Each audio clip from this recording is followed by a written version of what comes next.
Bugun oyim uylarida generalniy uborka ketyapti. Nariverisi ukamni to'yiga bir oy vaqt qolganligi uchun remontlarimiz tugab, uylarni to'ldirib bo'lganimizdan keyin ertaga uy ko'rar marosimini qilamiz.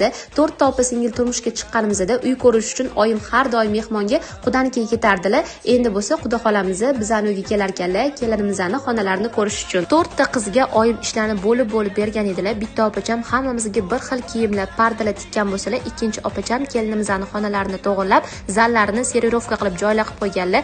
Singlim bo'lsa uyga kelib hamma akfalarni artib chiqqan.